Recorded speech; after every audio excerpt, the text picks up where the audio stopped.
जय हिंद प्यारे बच्चों। अब आज हम लोग जो है कक्षा 6 की पुस्तक में जो पीछे क्वेश्चन दिए हैं मल्टीपल्स चॉइस बहुविकल्पी, उसमें 4 उत्तर दिए रहते हैं, लेकिन यहाँ पर समय की कमी के कारण मैं उसका जो मुख्य उत्तर है वही बताऊँगा, क्योंकि ऐसे वीडियो बहुत बड़ी हो जाती है, तो इसलिए मेन उत्तर ही मैं बताऊंगा। लेकिन आपको परीक्षा के दौरान 4 उत्तर दिए रहेंगे, उसी में से आपको छांट करके एक उत्तर आप लोगों को लिखना है। तो आप लोग जो है इसे तैयार करें। इन क्वेश्चनों को, जो बहुत महत्वपूर्ण क्वेश्चन हैं, उनका हमने संग्रह तैयार किया है और उसी से हमने बनाया है। मनुष्य महान बनता है। मनुष्य किन चीज़ों से महान बनता है? अपने अच्छे कर्मों से, सत्कर्मों और सद्गुणों से। मतलब अच्छे गुण हों और अच्छे कर्म हों, तभी व्यक्ति महान बन सकता है। किस देश के निवासी अपने को सूर्यपुत्र मानते हैं? कौन सा ऐसा देश है जहाँ के निवासी अपने को सूर्यपुत्र मानते हैं? तो इसका आंसर आपको मिलेगा जापान के निवासी। जापान के निवासी अपने को सूर्यपुत्र मानते हैं। जिनके सुयोग सम्मिलन से सभ्य समाज बनता है, तो इसमें 4 उत्तर दिए हुए हैं। स्वस्थ शरीर, स्वस्थ मन और धन बल, इन तीनों से सभ्य समाज बनता है। इसके लिए रुपए पैसे की भी जरूरत है। आपका मन भी स्वस्थ होना चाहिए और शरीर भी स्वस्थ होना चाहिए। जिनकी नीति सुविख्यात है, मतलब जो नीति के मामले में प्रसिद्ध हैं, तो विदुर जी। विदुर, जो आप लोगों ने महाभारत में विदुर के बारे में पढ़ा था, तो वही विदुर जी की नीति जो है वो प्रसिद्ध है। इसके अलावा चाणक्य की भी नीति प्रसिद्ध है। चाणक्य भी बहुत अच्छे नीतिकार हुए हैं। थाईलैंड में जो भारतीय ग्रंथ सबसे लोकप्रिय है।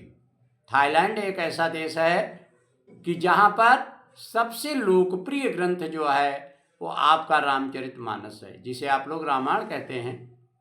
रामचरितमानस को वहाँ के लोग बहुत वो जो है बहुत पसंद करते हैं। थाईलैंड का राजधर्म क्या है? थाईलैंड का राजधर्म क्या है? गोस्वामी तुलसीदास जी के अनुसार धर्म क्या है? तो थाईलैंड में धर्म जो है कौन सा है? बौद्ध धर्म है। कौन सा धर्म है? बौद्ध धर्म है। तुलसीदास जी ने धर्म के बारे में बताया है। क्या बताया है? कि परहित सरिस धर्म नहीं भाई, और पर पीड़ा सम नहीं अधमाई। परहित मतलब परोपकार को ही उन्होंने जो है सबसे अच्छा धर्म माना।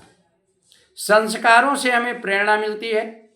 सद्विचार, अच्छे विचार मिलते हैं, अच्छे कर्म होते हैं और हमारा जीवन उत्कृष्ट होता है। सद्विचार की, सद्कर्म की, उत्कृष्ट जीवन की। तो ऐसे में लिखा रहेगा चौथा उत्तर जो दिया होता है कि उपर्युक्त सभी, या ए बी सी तीनों, या आ बा सा तीनों। तो आपको वही लिखना होगा, आ बा सा तीनों, जिसमें सारे उत्तर सही होते हैं। सबसे बड़ा प्रायश्चित क्या होता है?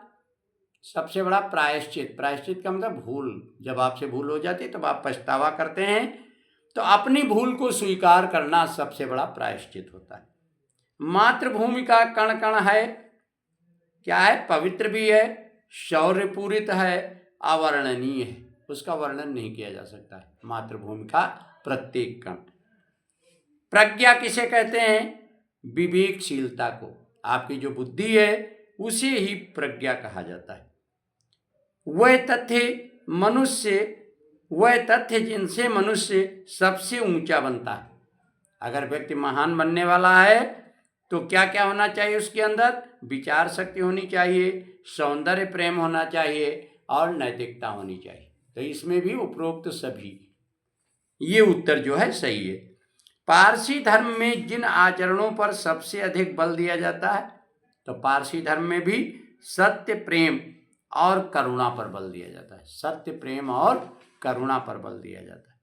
देवताओं में विश्वकर्मा जाने जाते हैं। किसके लिए? आप लोग जानते हैं कला और शिल्प के लिए जो है विश्वकर्मा जाने जाते हैं। गुड फ्राइडे प्रमुख त्योहार है किस धर्म के लोगों का? ईसाइयों का। पुरुषार्थ का प्रबल शत्रु क्या है? अगर आपका पुरुषार्थ का मतलब जो आप कर्म कर रहे हैं वो पुरुषार्थ कर रहे हैं, तो इसका प्रबल शत्रु जो है वो पाखंड होता है। पाखंड का मतलब दिखावा। संत ज्ञानेश्वर की प्रमुख रचना कौन सी है? तो इनकी रचनाएं हैं ज्ञानेश्वरी गीता, अमृतानुभव और योग वशिष्ठ। ये संत ज्ञानेश्वर की रचनाएं। कबीरदास सदैव जिन सामाजिक बुराइयों का विरोध करते थे, तो आपको पता है अंधविश्वास का, आडंबर का और संप्रदायवाद का, तो इसमें भी उपरोक्त सभी आएगा। जिला लायलपुर जरनवाला पंजाब का स्वतंत्रता आंदोलन का महान क्रांतिकारी कौन था? तो ये पंजाब के क्रांतिकारी थे आपके शहीद भगत सिंह। भ्रष्टाचार, अनीति एवं अत्याचार से कमाए गए धन से क्या प्राप्त होता है? असंतोष, पतन और अपयश। आपको न तो कभी संतोष मिल सकता है और आप नीचे ही गिरते जाएंगे और आपको अपयश मिलेगा, बाकी इसके अलावा और कुछ नहीं मिलेगा। जय हिंद।